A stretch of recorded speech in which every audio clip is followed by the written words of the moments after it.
Hello friends, welcome to जी के stream. आज की इस वीडियो में बात करेंगे हिमाचल प्रदेश में हुए स्वतंत्रता संग्राम के बारे में, जिसमें हम जानेंगे 1857 की क्रांति के दौरान हुई घटनाओं तथा पहाड़ी रियासतों में राजाओं के विरुद्ध हुए आंदोलनों के बारे में।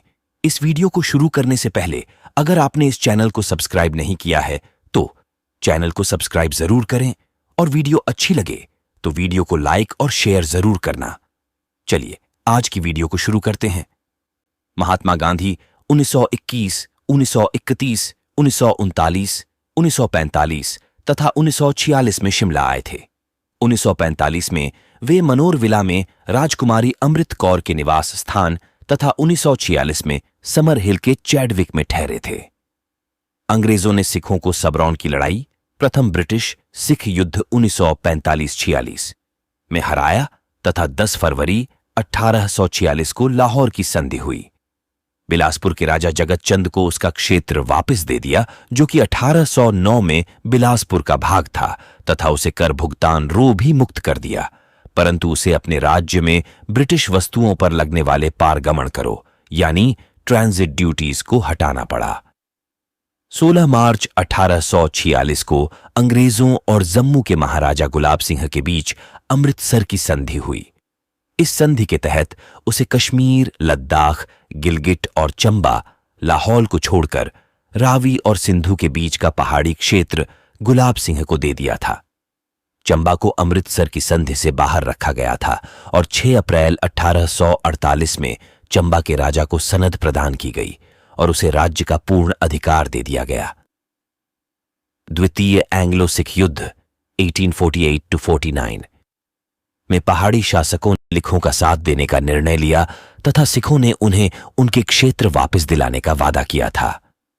द्वितीय एंग्लो सिख युद्ध में सिखों की हार के बाद जिन पहाड़ी शासकों ने विद्रोह किया वे नूरपुर, कांगड़ा, जसवान तथा दतारपुर से थे। अंग्रेजों ने सबको पकड़ लिया तथा अल्मोड़ा भेज दिया।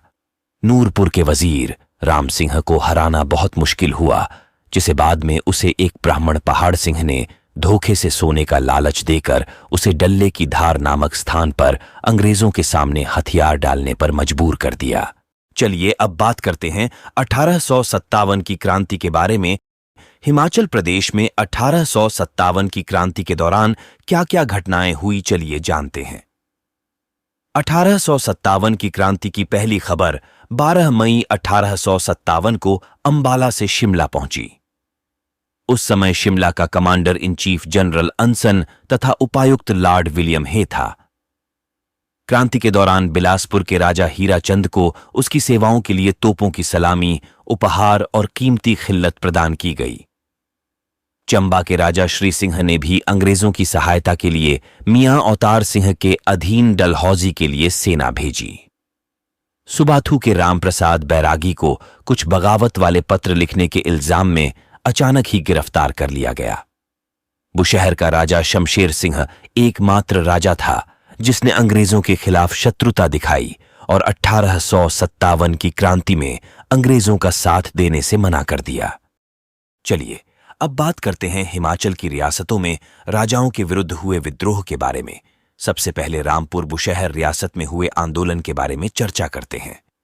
पहाड़ी राज्यों के खानदानी शासकों के विरुद्ध विद्रोह करने के लिए बुशहर के पंडित पदम देव ने शिमला में अपना मुख्यालय बनाया। 1859 में रामपुर बुशहर के लोगों ने सरकार के द्वारा मजदूर वर्ग की नियुक्ति में की गई मनमानी के विरुद्ध विद्रोह कर दिया था। लोगों ने अंग्रेजों द्वारा प्रदेश के जंगलों के शोषण और कुछ अधिकारियों के विरुद्ध असहयोग आंदोलन की तरह दुजम आंदोलन शुरू कर दिया। दुजम को हिमाचल का असहयोग आंदोलन भी कहा जाता है। युवा ब्राह्मण पंडित पदम देव ने निम्न जातियों की तरफ से कुछ सामाजिक कुप्रथाओं के विरुद्ध संघर्ष का बिगुल बजा दिया, जैसे रीत यानी महिलाओं को शादी के लिए खरीदने व बेचने का रिवाज, छुआछूत तथा बाल विवाह। उन्होंने सैमुअल इवान स्टॉक्स को हिंदू धर्म में परिवर्तित होने में सहायता प्रदान की। कोटगढ़ में सत्यानंद स्टॉक्स यानी सैमुअल इवान स्टॉक्स ने बेगार प्रथा के विरुद्ध संघर्ष शुरू कर दिया, जिसके परिणाम स्वरूप 1921 में शिमला से बेगार प्रथा को हटा दिया गया। बुशहर प्रजामंडल ने मार्च 1947 में सत्याग्रह शुरू किया। ठाकुर सेन नेगी ने प्रजामंडल अभियान में विशेष भूमिका निभाई। राज्य के कम वेतन पाने वाले कर्मचारियों ने भी एक बुशहर राज्य कर्मचारी संघ की स्थापना की। सत्यदेव बुशहरी की अध्यक्षता में प्रजामंडल ने सहयोग करने का तथा चुनाव में भाग लेने का निर्णय लिया गया। प्रजामंडल ने सारी सीटें जीतीं। 15 अप्रैल 1948 तक यह रियासत हिमाचल का भाग बन गई। चलिए अब बात करते हैं प्रसिद्ध धामी गोलीकांड की। धामी प्रजामंडल की योजना के अनुसार भागमल सौहटा 16 जुलाई को लगभग 11 बजे शिमला से एक छोटे से दल को लेकर धामी के लिए चल पड़े। इस दल के 2 सदस्यों भगत राम और देवी शरण ने कांग्रेस का झंडा उठा रखा था। जब भागमल सौहटा और उनके साथी धामी की सीमा के पास घनाहटी के पास पहुंचे तो रियासत के सिपाहियों ने सत्याग्रहियों को रोकने का प्रयास किया, परंतु उनके द्वारा आज्ञोल्लंघन को देखकर उन्होंने दल के नेता भागमल सौहटा को हिरासत में ले लिया और धामी ले गए। जो लोग सत्याग्रहियों के स्वागत के लिए धामी से बाहर से एकत्रित हुए थे, जब उन्होंने देखा कि उनके नेता गिरफ्तार कर लिए गए तो वे भी धामी की ओर राणा दलीप सिंह के विरुद्ध नारे लगाते हुए चल पड़े। भीड़ नारे लगाती हुई राणा के निवास स्थान के पास पहुंची। राणा ने भयभीत होकर भीड़ को तितर बितर करने के लिए फायर करने के आदेश दिए। पुलिस द्वारा लाठी चार्ज बिना पूर्व चेतावनी के शुरू कर दिया गया। शांति प्रिय नारे लगाते जनसमूह पर लाठीचार्ज व गोली की कार्यवाही पहाड़ी क्षेत्रों में आग में घी डालने के समान थी। इससे वहां खलबली मच गई। बहुत से लोग बुरी तरह से घायल हो गए और 2 व्यक्तियों की मृत्यु हो गई। विशिष्ट नेताओं को जेल में बंद कर दिया गया। इस सत्याग्रह का नेतृत्व भागमल सौहटा ने किया। उसे गिरफ्तार करके बंदी बना लिया गया और अंबाला जेल भेज दिया गया। पहाड़ की यह अद्भुत घटना थी जिसने महात्मा गांधी और जवाहरलाल नेहरू जैसे राष्ट्रीय नेताओं का ध्यान अपनी ओर खींचा। गांधी जी ने अपनी पत्रिका हरिजन में इसके बारे में लेख लिखा और नेहरू जी ने अंबाला के एक कांग्रेस कार्यकर्ता लाला दुनी चंद को इस घटना का पता लगाकर रिपोर्ट देने के लिए कहा।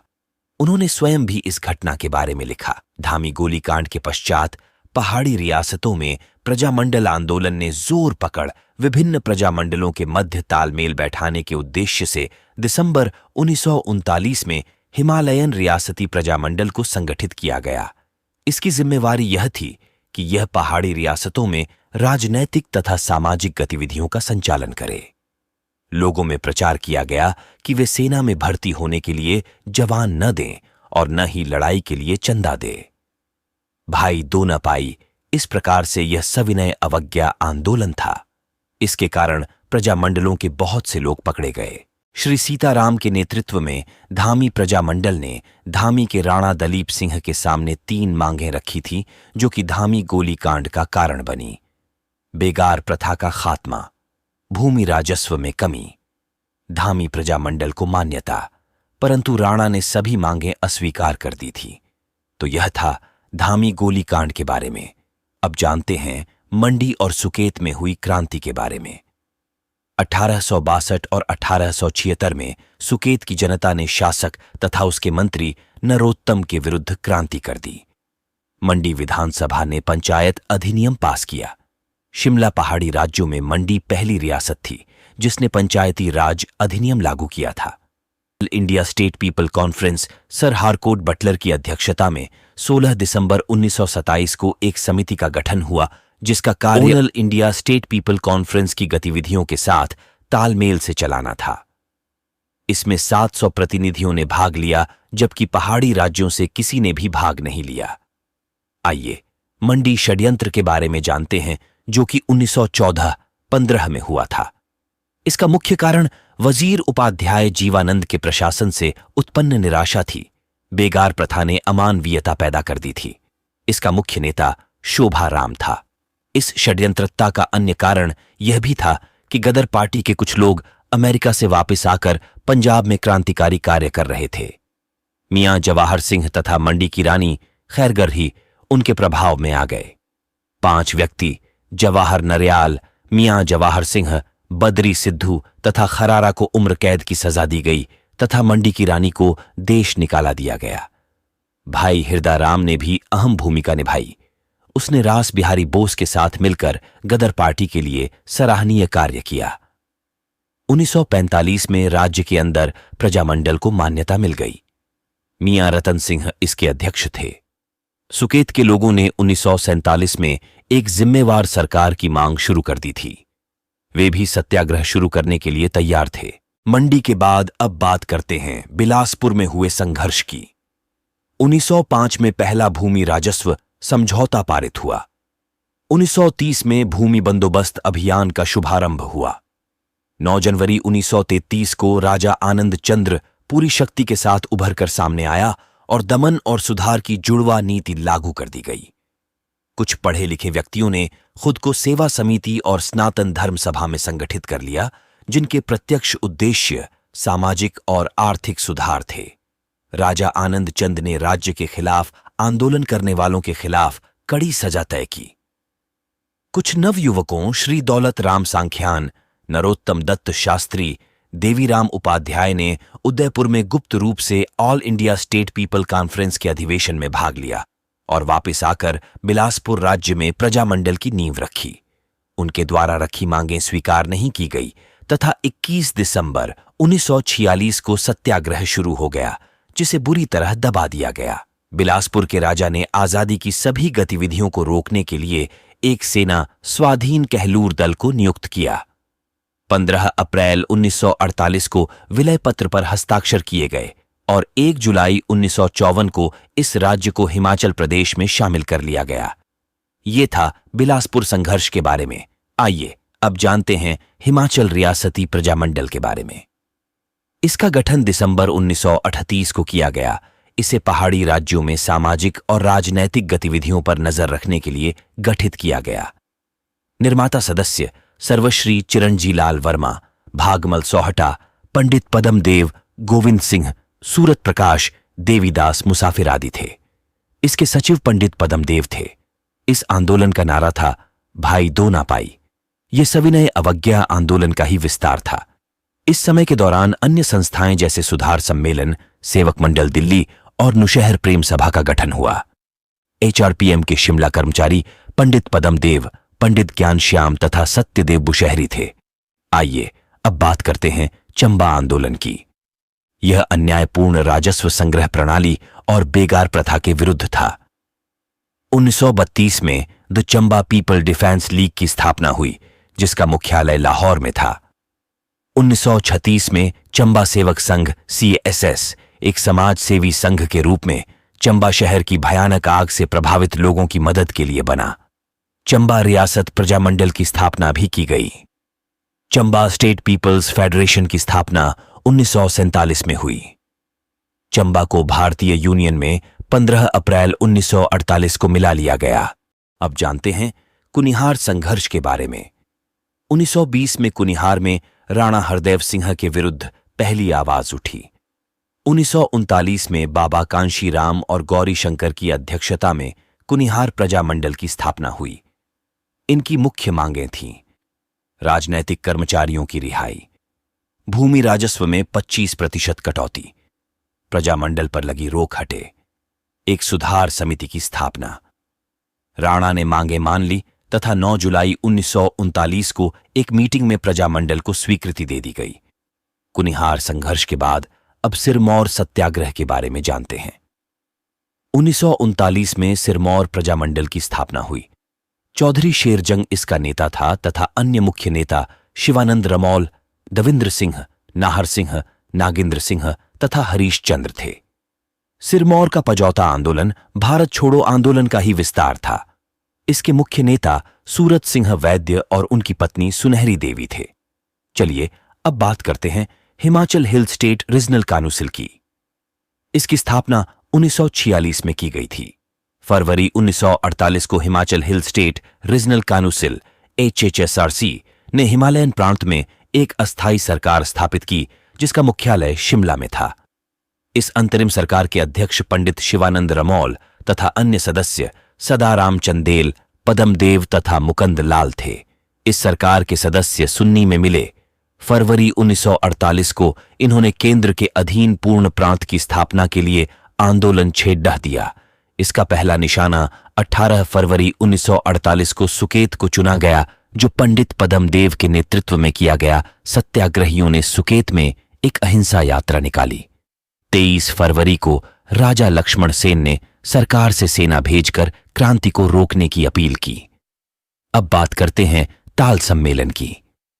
1927 में सुजानपुर टेहरा के ताल में एक सम्मेलन हुआ, जिसमें कई प्रमुख स्थानीय नेताओं ने भाग लिया, जिसमें प्रमुख थे ठाकुर हजारा सिंह तथा बाबा कांशीराम।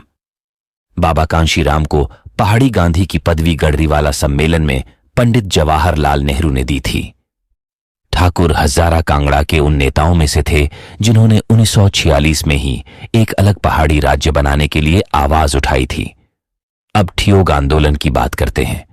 ठियोग का मधान आंदोलन 1926 से 1928 के बीच चला।